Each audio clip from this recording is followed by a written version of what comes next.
આજકાલના છોકરાઓને શાક ના ભાવે તો મમ્મી કેટલા બધા ઓપ્શન આપે છે.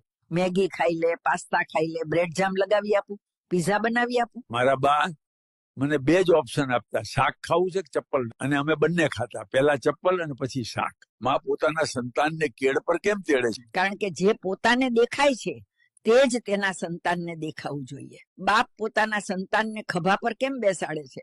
કારણ કે જે તેને નથી જોયું તે પોતાના સંતાનને દેખાવું જોઈએ. જેટલી ખોદણી જીસીબી નહીં કરતું હોય એનાથી ડબલ ખોદણી તો અમુક નવરા લોકો ગામની करता હોય છે. यकीन करने से पहले परख लें, क्योंकि इस दुनिया में नकली नींबू पानी स्प्राइट में पिलाया जाता है और असली नींबू पानी फिंगर बाउल में हाथ धोने के लिए परोसा जाता है. અત્યારે જન્મ અને મૃત્યુ બંને મોંઘા થઈ ગયા છે. સિઝેરિયન વગર કોઈ આવતું નથી અને વેન્ટિલેટર વગર કોઈ જતું નથી.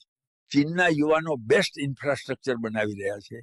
અમેરિકાના યુવાનો ચેટ જીટીપી, ગ્રોક એઆઈ બનાવી રહ્યા છે. અને મારા રોયાવ, આપણા યુવાનો થિયેટરમાં સૈયારા જોઈને ભેંકડા તાણી રડી રહ્યા છે. લાકડાના કીડા આખી ખુરશી ખાઈ જાય છે અને ખુરશીના કીડા આખા દેશને. આપણા દેશના નેતાઓમાં દેશભક્તિ એટલી ઠાંસી ઠાંસીને ભરી છે કે ટિકિટ ન મળે તો પાર્ટી બદલી નાખશે, પણ દેશની સેવા કરીને જ માનશે.